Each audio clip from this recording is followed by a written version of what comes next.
ഇന്ന് നമുക്ക് പഴങ്കഞ്ഞി കുടിച്ചാലോ? തലേന്നത്തെ ചക്ക വേവിച്ചതും മീൻകറിയും പുളിശ്ശേരിയും എല്ലാം കൂടെ കൂട്ടി നമുക്കൊന്ന് പഴങ്കഞ്ഞി കുടിക്കാം.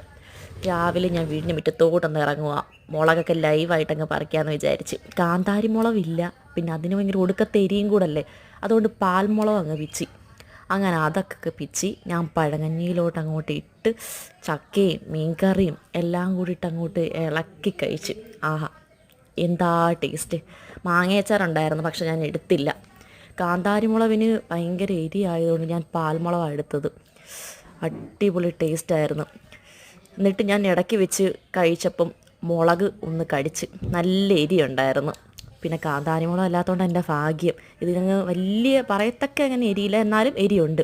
ഈ ഒരു പഴങ്കഞ്ഞിയുടെ ടേസ്റ്റ് ഒരു മന്തിക്കും കിട്ടത്തില്ല, ഒരു ബിരിയാണിക്കും കിട്ടത്തില്ല. ആഹാ, അടിപൊളിയായിരുന്നു. ഇനി നെക്സ്റ്റ് എന്താ, നന്നായിട്ട് ഒന്ന് ഉറങ്ങണം.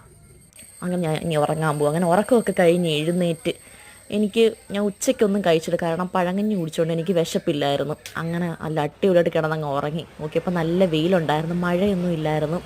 അങ്ങനെ പിന്നെ തുണിയൊക്കെ പറക്കി അങ്ങ് ഉണക്കിയല്ല. പിന്നെ വാവക്കുട്ടി നല്ല അടിപൊളിയായിട്ട് കിടന്ന് ഉറങ്ങുക. വൈകുന്നേരം ആയപ്പം ചായയൊക്കെ കുടിച്ച്, ആഹാ എന്താ രസം. അപ്പോൾ അത്രയേ ഉള്ളൂ ഗായ്സ്, ബൈ.